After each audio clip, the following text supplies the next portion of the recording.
Hello, welcome to the podcast. I just want to start off like instantly. Just tell us about yourself and what the agenda is for today. Hey Shrey, very excited to be here on this podcast. My first uh, agenda about myself. Yes, I currently head HR at a medtech firm called Daily Rounds. Been here for the last 5 years, and overall been in and out around tech-based startups in Bangalore and Chennai in various roles in HR.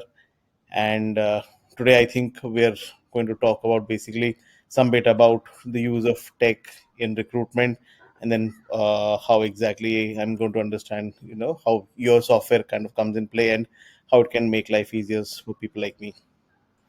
Okay, so can you tell us about a bit about your day to day as an HR? Like, what do you do exactly as a VP?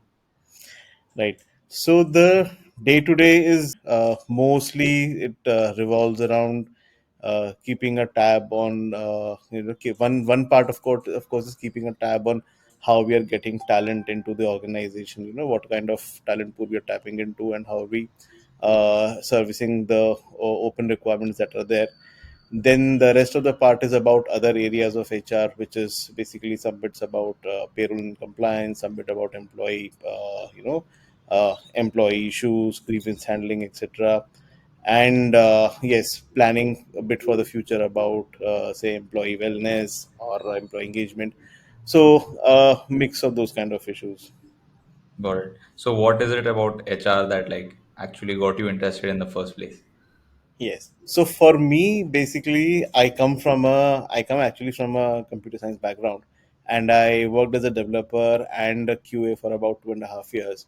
And the whole idea was that I wanted to get into a play in a role which was more about behind the scenes of why we are building something rather than how it is being built and on the execution side. And when I started out to explore what role I could get into besides technical, I realized that like this is around 2010 that not a lot of techies getting into HR, and but yes, of course, a huge population of techies in India. So I thought it will be an interesting space for me to basically come with a technical background, and if I could get some understanding of HR and people to to build a career out of here. And yes, luckily as I would have it, right after my MBA from GIM, I got campus placed in an organization in Chennai, which was a technical organization. And the good thing is got to explore some more technical roles for about 6 7 months to a year in that organization before finally moving into an HR role. What excites me about HR right now is, of course, for me, it has always been the confluence of human potential and technology. What we can do with technology to basically makes lives easier, better, the workplace more and more inviting and a better place to work with. So for me, it has always been about using better and better technology to do away with some of the regular repetitive HR stuff and therefore have more time on the HR team's hands to do the actual people to people interactions, for which, of course, you need people. Obviously. So you mentioned ki you're from a tech background. Yes. So when you initially joined, what Yes. were some unique perspectives that you brought with yourself to HR as somebody coming from the tech background? Like what did you do differently? Like how did you approach things differently? So the first and foremost was, of course, uh, trying very fast to look for and adopt some new technology into tech. Basically, from the point of view of automate, like, and this has been kind of my principle throughout using automation systems, right, or data driven systems basically for decision making. So while a large part of the decision making with people is also your intuition and understanding, but I feel that that intuition and understanding can always be honed over a period of time if you record those data points, right, and then when you look by it, you can always see some set patterns which will tell you that this kind of situation can potentially lead to this kind of an outcome. So you are better prepared every time when you do. So it's like even people to people interactions, the more better they are recorded and outcome recorded, you can see a pattern of how certain things can be. The second thing was, of course, being able to speak the language of tech. So when you're in a tech environment and when you're working with developers, coders, or even people who are going to use technology as their way of work, uh, being able to understand some, I'd not say a lot, but yes, being able to understand the basics of technology and sometimes being able to contribute a bit towards the processes basically helps you build get a lot of buy-in, because you're not somebody a complete rank outsider who has no idea about what the. So it's more of not just the process, but it is also what an individual goes through mentally and emotionally when they're going through a process. Very simple things like you have like a last minute release, you have a bug you can't solve, right? Some very basic two things about like, how are you planning your sprints, etc. So having gained some exposure of that, I was kind of able to gel up with basically the crowd that I was going to work with easily, and therefore get a good buy-in. Okay, so you mentioned, so I talked to a lot of HRs, right? And still, not many are adopting technology as much as they should. You probably know it the best. So, to any HRs watching this, what kind of advice would you give in if you want to start automating some stuff, saving your time, and focus on the human to human part, which is like actually taking interviews and developing a good company culture, it's all that sort of stuff. Right, Technology can't do that stuff. So, right. in what spaces can you use tech? How and how exactly do you use it? Like a full guide right now for the next 10 minutes, like if you can go all in. So the way I see is basically, while they probably won't be one single platform who can capture all perspectives of a person-to-person interaction, but putting in tech in every step basically will definitely. So right from starting out to say when you are sourcing or hiring, right now, and with AI, obviously this has become much more easier. Of course, I'm not saying that I've also started only using AI, say about a few months before, when I've seen some very good real use cases where it can work a lot. So definitely the first thing I'd suggest everybody is to embrace the use of AI as much as you can, even if it is just starting off with saying that, okay, how do I write a job description. But at the same time, I'll do add this caveat that don't build an over dependence on AI, because you don't really want your own individual thinking power to go down. So use AI as a good starting point, but then always try to finish it off with your own with your own. That's the difference. So maybe 80% of your work the AI can give you, but the last 20% is what your understanding about that particular role or situation brings in, which can make the change. So right from say drafting good JDs to basically using a good ATS, basically a good AI backed ATS, which can help a lot in terms of screening profiles, etc. Right, and basically there are good lot of good ATSs who can match the job description and the CV and give you a starting score. Again, that score is not basically absolute, but it gives you say like a priority order, and then you can go down from there and see, okay, whether these kind of profiles match or not. And this also needs a lot of continuous refinement. Sometimes the systems also catch in like wrong keywords and you need to go and correct. But yes, there from there onwards, moving on to your general HR operations pieces, where there's a lot of free stuff right now which G Suite itself has brought in, which you can use to say automate your onboarding processes or your data record keeping, etc.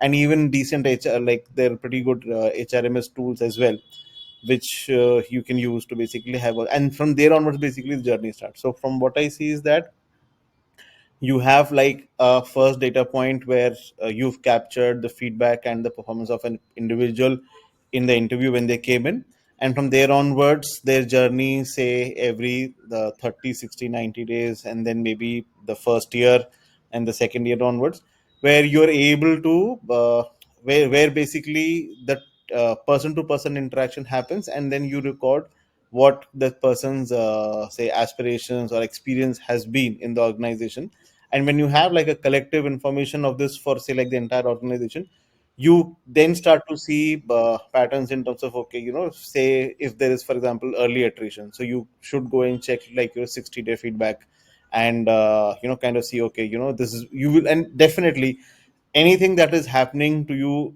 in happening to the organization in front of you will have some data, like data precedence. You will, if you're able to find it, you'll definitely have leave some set of trail of data which you will be able to catch on. So, for example, this was something which we thought, and this I'll give you an example of how like an intuition, and then when we had an intuition and we went back and looked at data, the data backed that intuition, and that kind of worked out well. So, for one Hmm. of the particular teams, we did have an inkling that the typical people in the career path in this team may not do, will not do well for us because we are traditionally not that kind of a company, right? So we and like our CEO had an inkling that maybe these kind of people would work out well, and it does seem like people who came from this particular kind of background did do well, and which was actually a very contrary belief to do.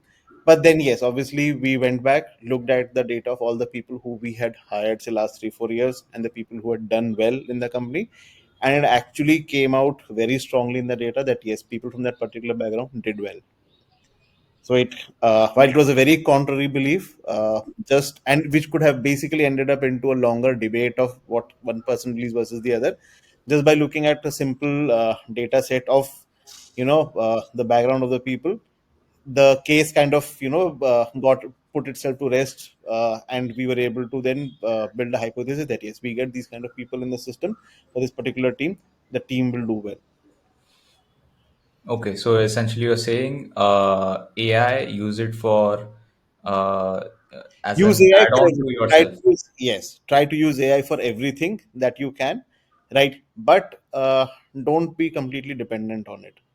Okay. The very simple thing is that HR now has to deal with larger and larger volumes of data as it used to be before. Like, I mean, for any kind of system, like your performance management systems or even your rewards and compensation systems, right? Very simple thing. For example, if you build a rewards practice, you sometimes also need to see that whether particular teams or particular individuals are or not getting favored by getting repeated rewards, right? So if you maintain a simple data of that, you can always, I mean, if you think from a data point of view, you can always maintain the data and then see whether this particular trend is happening or not. Hmm. And then at some point of time, you might be able to maybe give a nudge to the person in authority and say, hey, this person seems to be winning all the time, do you want to have a look at see how others are doing? Got it. So, Yes. so I want to pivot kind of a bit. So, every company has to make decisions, any growing company, that, Yes. okay, we want to grow, we'll need more people to grow. So, Right. like, I've never asked this question before. It's the following. How do you know the right time to actually hire somebody? Like, it's very easy to say, I need this person, this person, this person to do this. Okay, but Hmm. when? Like, what's the right time? Like, how do I know that?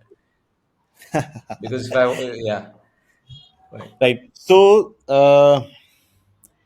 one obvious metric could be when you start seeing a bit of see, uh, to hire somebody could be a leading like a lagging decision or a leading decision, right? And that's where some amount of planning comes in, and it's never 100% either or. I mean, if you're always hiring before you start something, then also you'll probably end up in a place where you might have overstaffed your team, and probably which would also not give say certain people who are currently working a chance to maybe grow in a different direction. If for Hmm. everything that you want to start new, you start by saying, okay, if I want to start something new, the first thing I do is I want to hire, right? The other thing, and the other way around, when people start burn, you all only hire when you see that the objectives are not being met and people are burning out. This is also basically not going to be healthy for the team. So it's a combination of both. The right way to always go about it is have a constant measure. constant measure of one, what is the metric of work. So every role that will have that is there in the organization, we need to try and define some amount, some metric of work for that. So very simple, like sales is sales volume, recruitment is recruitment volume. Say in HR, apart from recruitment, the HRBP kind of roles, basically, okay, one HRBP to how many number of people can they support. Tech is the number of features you're going to build in, right? Or if it's just QA, like what kind of not various customer support. So try to fix at least some baseline metric for for each role. You can know that, okay, if the work volume in this increases beyond this, you need to add to the team. Until and unless it is this, you can survive in the particular team. And then obviously, if in certain teams you feel that you see that the work volume kind of is not exceeding, and there is some bandwidth, that is where, like, if you proactively try and use that bandwidth in some other areas where maybe where either you want to start growing, so instead of hiring a specialist and growing there, you start using that bandwidth. Or where you feel that in some other places where basically there is a lack of manpower and people need resources. So for shorter projects, it's might be good for the people who feel that they're not getting completely utilized, to be able to go and do something else, either help a colleague out, or maybe explore something new and come back. Got it. So you mentioned at the start that you guys are into medtech. Yeah. So I know a bit about medtech. You need lots of various types of skill sets, and it's way harder than you think. Like it's very easy to underestimate the time it's gonna take and the money it's gonna take to build something like this, like a medtech product.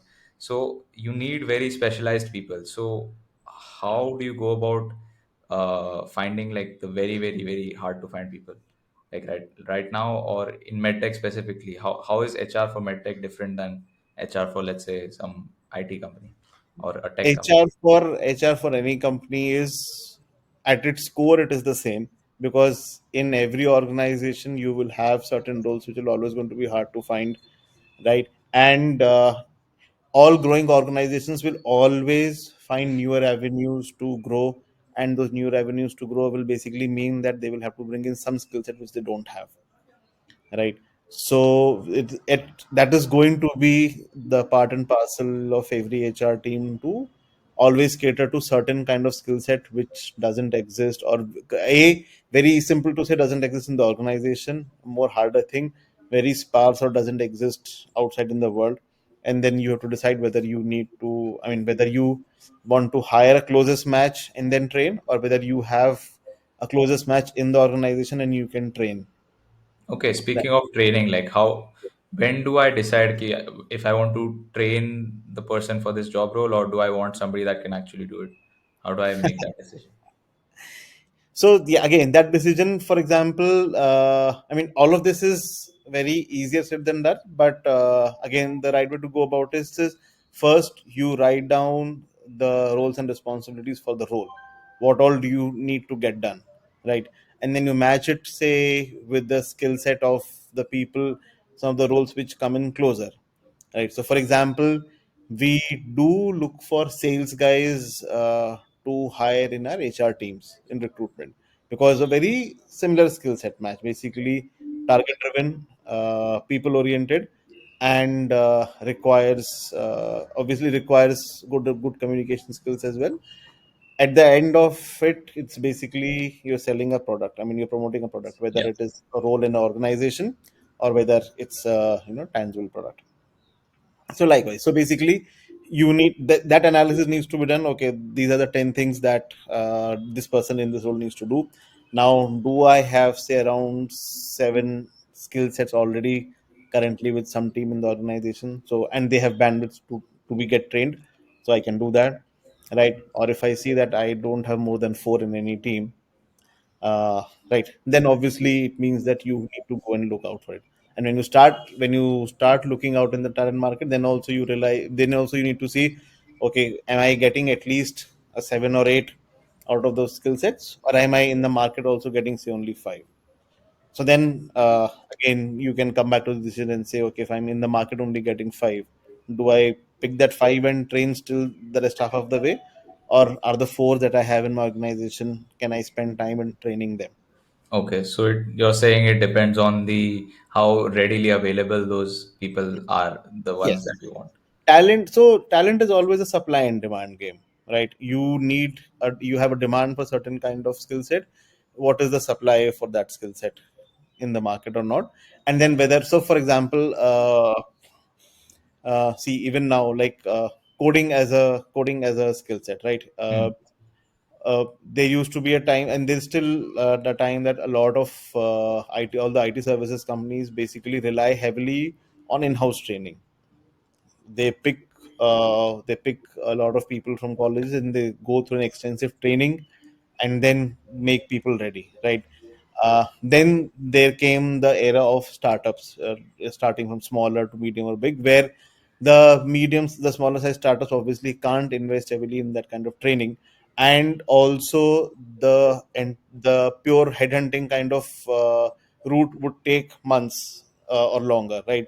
So then to fill that gap came in these training institutes, right? So right now there are a lot of tech training institutes who will basically help coders upskill and meet the Yeah. requirements of startups, right? So basically, wherever there is a gap, either somebody will come in and build a business model to fill that gap, and then you will utilize that. So I wanted to ask you about. So I went through your LinkedIn profile like yesterday, and it said Okay. you're good at performance management. So you've mentioned that keyword, performance Yes. management. So Yes. what does that mean exactly? Like because you is it as simple as giving somebody a score like out of 100? Like how does it work exactly? So that is the final outcome, right? But it's not that simple. I mean, and this particular area obviously has been evolving.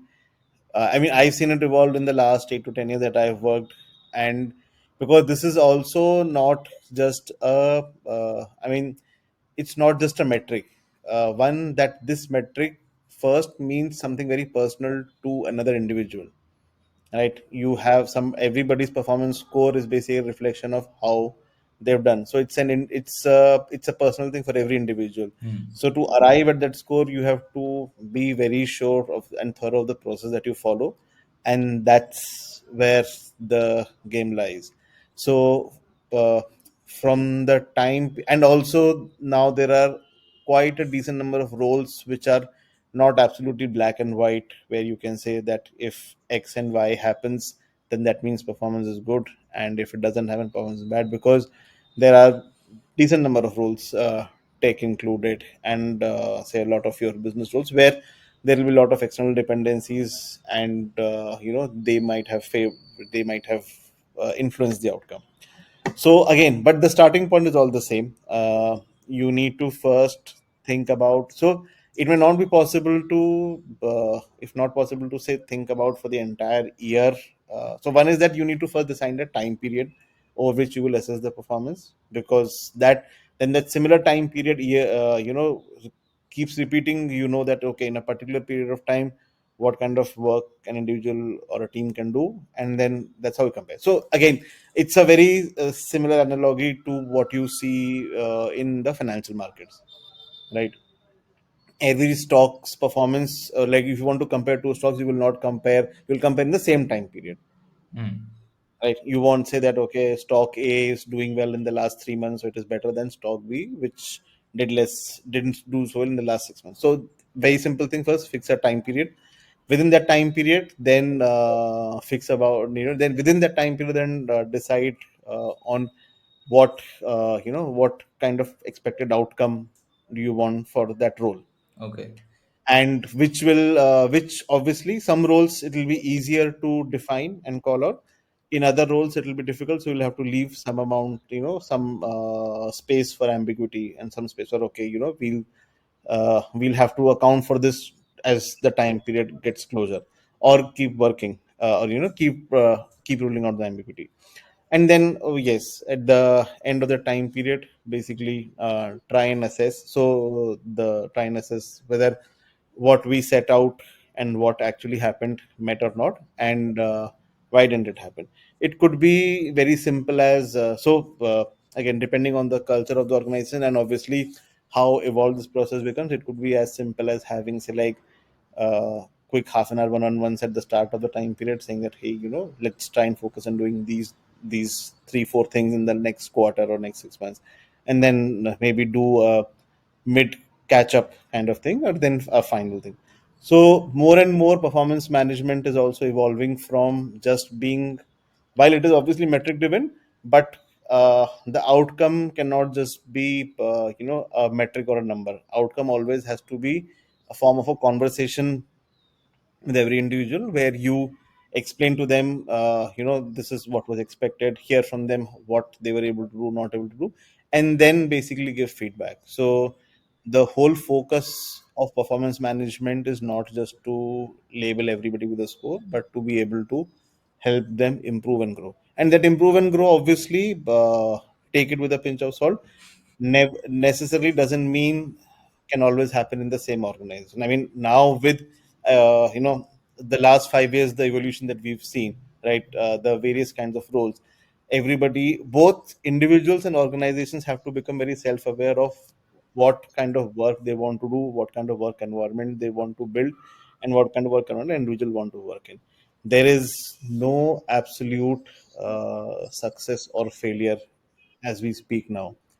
Anybody not being able to do well in one organization could very well go and do wonders in another organization, and the vice versa is also very true.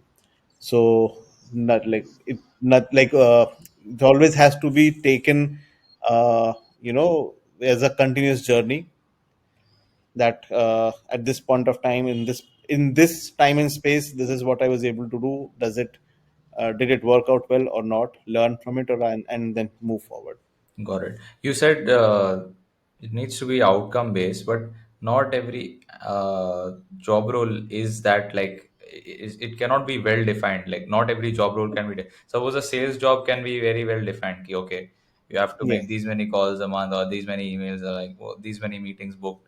Even recruitment can be somewhat outcome based. Close these many positions in this month, stuff like that. But Yes. what about somebody in management, for example? Like Correct. so how do So you there is actually define also, goals and correct.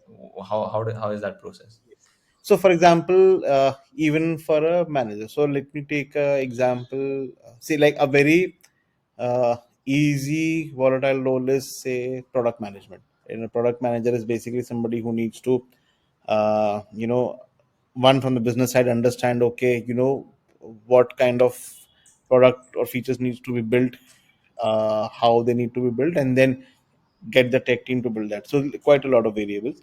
So it can always start with setting a minimum baseline, saying that, okay, with all the processes that we'll follow, or what we currently follow, we hope that at least this much can be achieved. So person has at least a minimum baseline, which prevents, say, slacking off, or which basically gives the first level of accountability. And then on top of that, we can always add that, if we are able to, and it's you can always say that if the systems and processes of the organization hold good, then we hope that this at least you will be able to achieve, and maybe, say, another 2 3 line items is what you could try for, or could start building a base for, right? Which will help us to increase our productivity, or basically which will help us to deliver more in the same time. So we'll always have to create a minimum baseline for every kind of role, and then add on top of that, obviously, whenever we start off. And then fundamentally, performance management is not just about only about tangible outcomes. The other important aspect of performance management is your behavioral competencies. So at the end of the day, whatever we do is a behavior or a habit at work, right? So even though I know that, I mean, even though in my role, or say, as an example, say in my role, that if there is a lot of uh, ambiguity or input that I need, I'm dependent on input from the other people to get and then execute, right? Am I following the process diligently, that I'm reaching out for feedback at the right time? Am I reaching out for input at the right time? Right? Are my follow-ups in place? So if all that happens, then, and say if despite all of that happening, finally say there is no outcome, you can always evaluate the person on the behavior that he exhibited during that time period.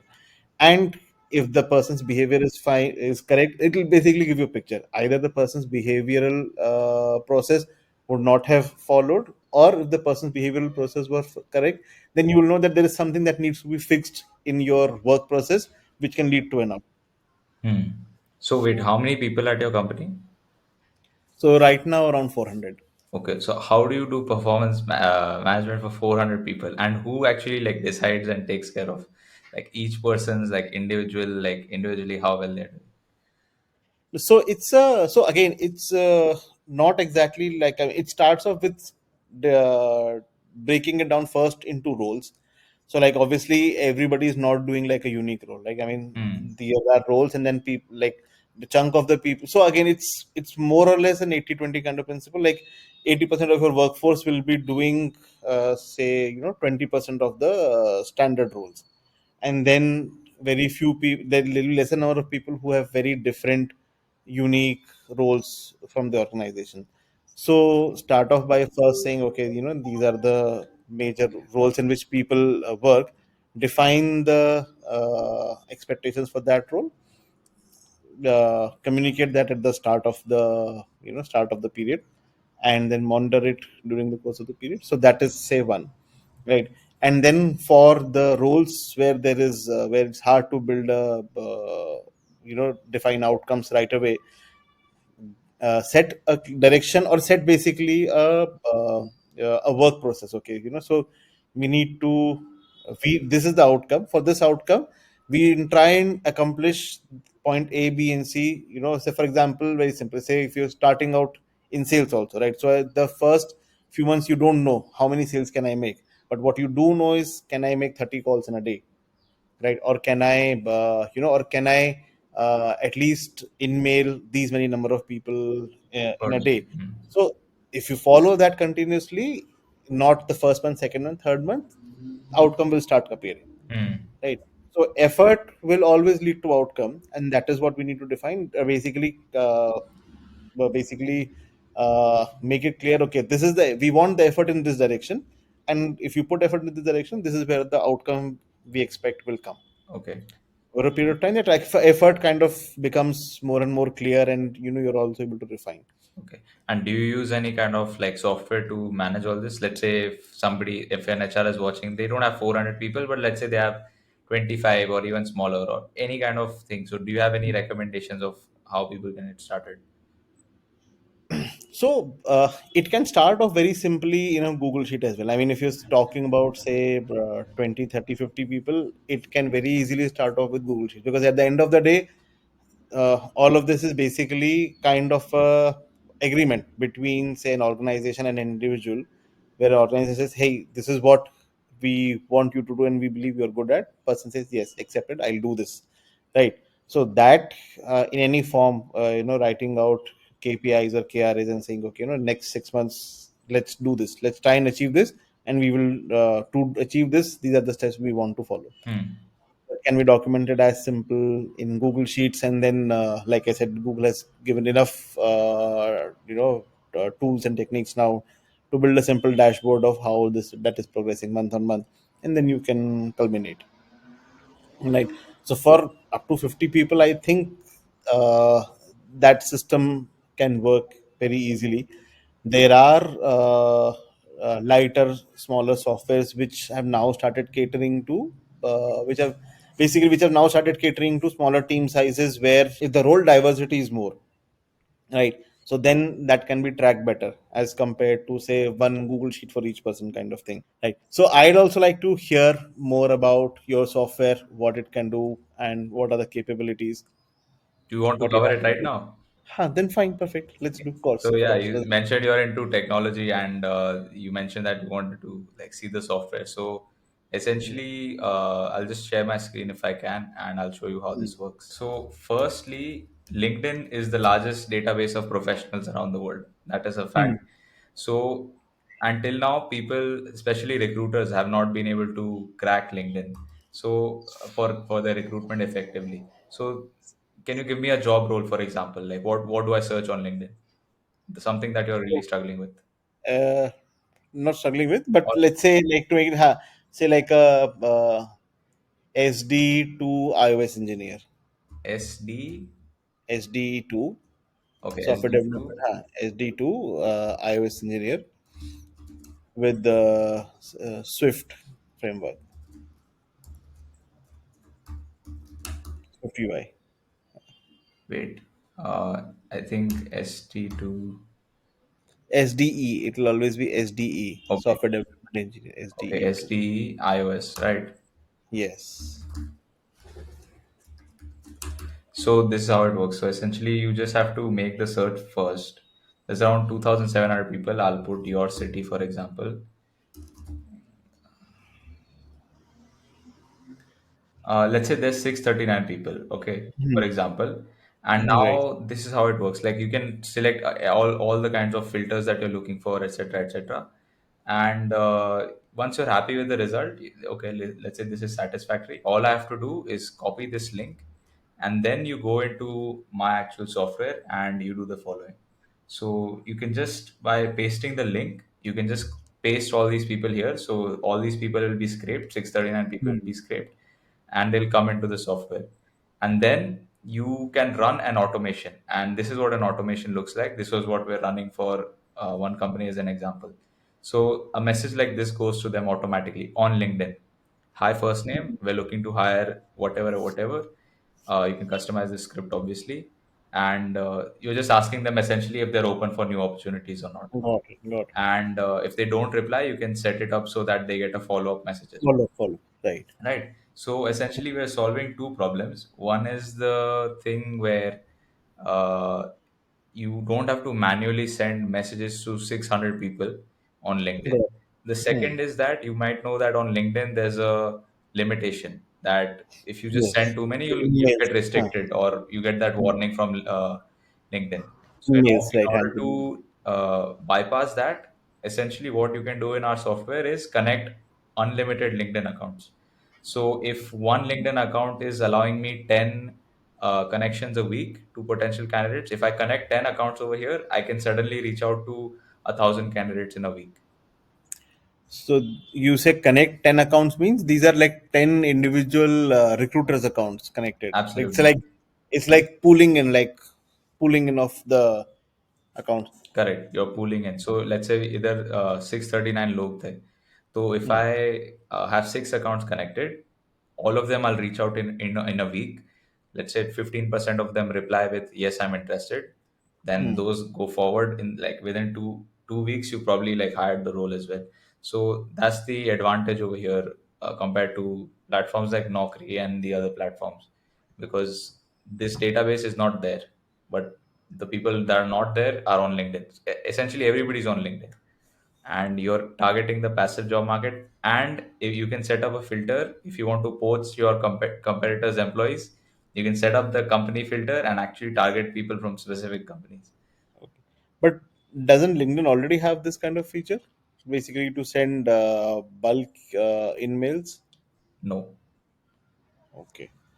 And if the one that they have, like let's say LinkedIn Recruiter, it only Hmm. allows around like 30 emails a month, 30. Hmm. Or if you, even if you wanted to be 100 or 150, that's, it's like very expensive. It's Hmm. very expensive. Like it's not justifiable. Like hardly Okay. anybody uses it. Got it. Got it. Okay. And what was this? You said like pooling and off. So basically, you are able to connect different individual accounts and then pool in the in-mail limit of that. Correct. So this is how it works. We're not bypassing LinkedIn's limits in any way. So here, for example, I've connected this account.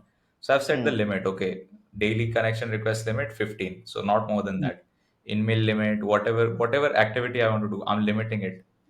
And essentially, if I want to do more, I'll just connect one more account. So that's 30 now. These are all who are all of these people? These are all like people who work in a single team, or it's like a crowdsourcing of resources. It won't be crowdsourcing. So you will be connecting your own team ke Team. LinkedIn accounts. If you run out of members in your team, I can Hmm. actually help you and get LinkedIn accounts for you of real people that, they don't want to use Are ready to LinkedIn. basically kind of loan out their Correct, correct, human limits. correct. Understood, understood. Because everybody who is on LinkedIn is not searching for a job or not looking for a Yeah, person. Some people are just there. yeah. And Their also, daily, their monthly limit is utilizable. yeah, yeah. And most Hmm. people, if you think about it, like anybody working a job, most people aren't actively looking for a job unless Yes. they are asked, there's this job available. What is it? And at that time, they'll be like, okay, what is it? Tell me more. Correct, correct. So Understood. that's what Yes. most of the people are like. Got it.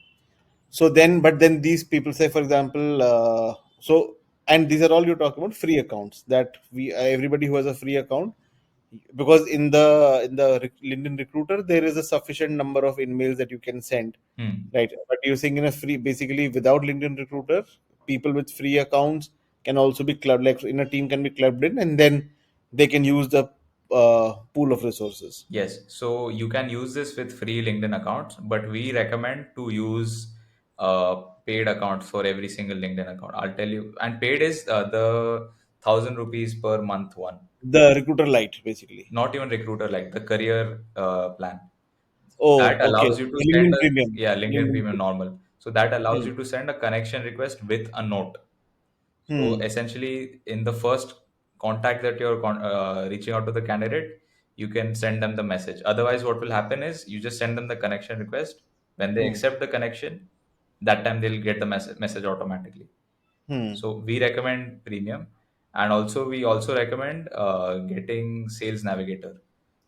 Hmm. So Sales Navigator is LinkedIn's other premium plan, and you just need this on one of the accounts just to Hmm. import the ideal candidate. So I'll just show you as an example.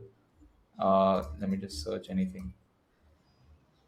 You can get all these additional filters like years of experience, the industry, the years in the current company. So you don't want somebody that is been hopping companies like too often. So you can have this filter, the seniority level, their exact function, business development, operations, sales, engineering. There's loads of here, loads of options here, and obviously company headcount for it. And if you want to do that, And basically, then it helps to automate the outreach. yeah. Means you select basically once the recruiters built a filter, instead of going to each person and sending an email, they can directly send multiple emails to everybody and set a reminder, like a repeat connect.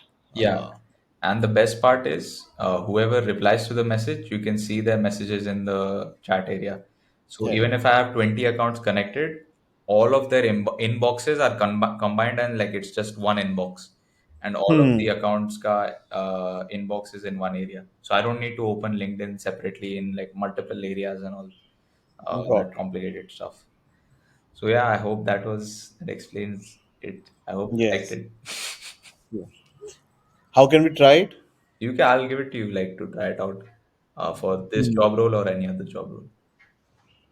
Okay. Yes, I'll speak to my team. Maybe would you mind doing a demo for my team? Because to be honest, like my team uses all of this more proficiently than I do. My role is more to, you know, look out for these kind of possibilities which they can learn and incorporate, rather than actually using it in day in and day out. Done. Then I could connect with them tomorrow. You can let me know what time. I'll just speak to them once and then let them know. For a couple of roles, we can try it out. Sure. Yes, where yeah, because most of my team, there are quite a lot of them, in fact, actually do this, where they'll build an initial filter and then they look at the each of the profiles, and then so there's something I also called as projects in LinkedIn. Like basically for each kind of role, you create a project and all of your interested candidates you park there. So then it can it run, or like, so that can it run on that collection also? We'll have to see. Let me speak to Yeah. them. Let me see what they're already doing. I'll try to match Yes, it yes, as yes. closely as possible. Yes. ठीक है. Cool. So thank you so much for the No podcast. problem. No, Great, it great. was a good experience for me also for the first time.